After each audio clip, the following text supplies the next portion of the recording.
আল্লাহু আকবার।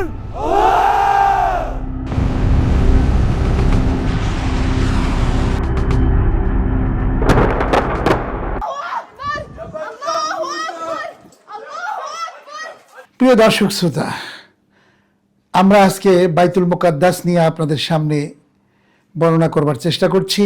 প্যালেস্টাইন অত্যন্ত গুরুত্বপূর্ণ একটি দেশ, যেই দেশকে জুড়ে রয়েছে অসংখ্য অগণিত ঘটনা। আদম আলাইহিস সালাম থেকে শুরু করে অসংখ্য নবী এবং রসুলদের পদচারণায় মুখরিত ছিল এই ফিলিস্তিন।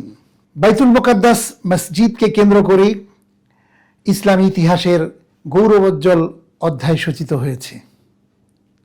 আমরা এর ঐতিহাসিক ঘটনা নিয়েই আমাদের আজকের আলোকিত কাফেলার মাধ্যমে আমরা দেখাবার চেষ্টা করছি।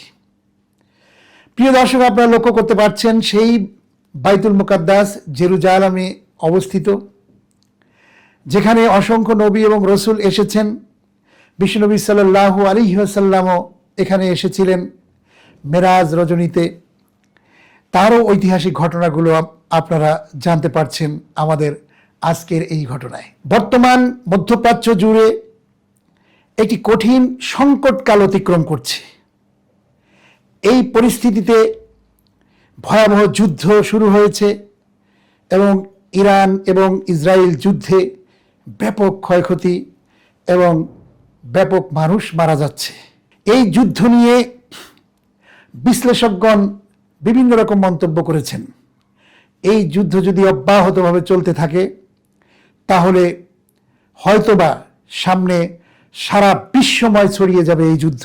একটি হাদিস থেকে জানা যায়, রাসূল করিম সাল্লাল্লাহু আলাইহি ওয়াসাল্লাম তিনি ভবিষ্যৎবাণী করেছেন। সেখানে তিনি বলেছেন যে খোরাসান থেকে একদল সৈন্য তারা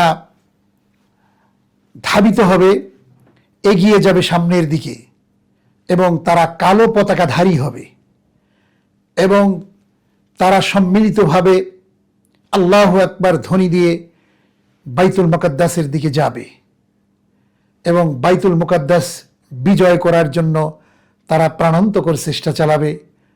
শেষ পর্যন্ত তারা বাইতুল মুকাদ্দাস বিজয় করবে।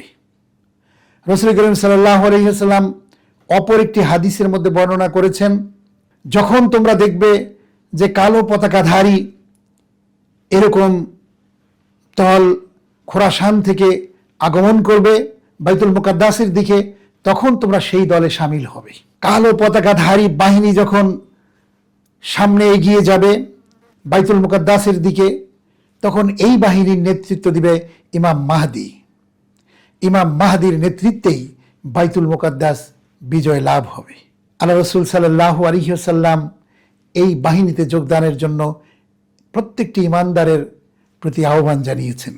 এবং আরেকটি বিষয় হাদিসে স্পষ্ট হয়েছে যে এই ঘটনাকে কেন্দ্র করে আরেকটি বিষয় উঠে আসবে, সেটি হচ্ছে আল মালহামা।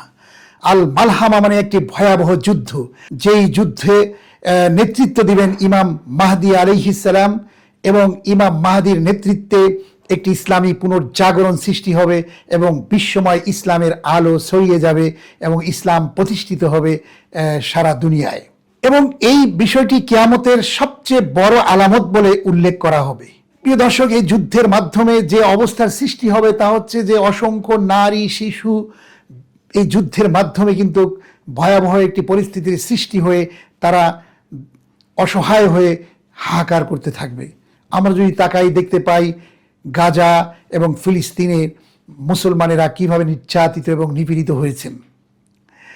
এই অবস্থায় যুদ্ধ বিধ্বংসী মানবতা বিরোধী কাজ সংগঠিত করছে ইসরায়েল। ইহুদিবাদী চক্র সারা বিশ্বময় মুসলমানকে ধ্বংসের একটি চরম পায়তারা করছে এবং সেই পায়তারায় নেতৃত্ব দিচ্ছে আমেরিকা।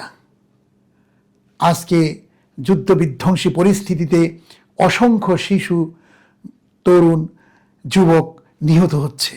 আল্লাহ তাআলা কোরআনে কারিমের মধ্যে বলছেন, ওমা লাকুম লা তুকাতিলুনা ফি সাবিলিল্লাহি ওয়াল মুস্তাদআফিনা মিনার রিজালি ওয়ান নিসাই ওয়াল উইলদানি আল্লাযীনা ইয়াকুলুনা রব্বানা আখরিজনা মিন হাযিহিল ক্বরিয়াতি যালিম আহলুহা ওয়াজআল লানা মিন লাদুনকা ওয়ালিয়্যান ওয়াজআল লানা মিন লাদুনকা নাসীরা।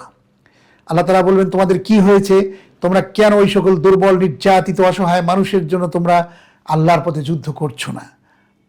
অথচ তারা একসময় ফরিয়াদ করে বলছে রব্বানা আখরিজনা মিন হাযিহিল ক্বরিয়াতি যালিম আহলুহা, হে আল্লাহ তুমি আমাদেরকে এই জনপদ থেকে বের করে অন্যত্র নিয়ে যাও।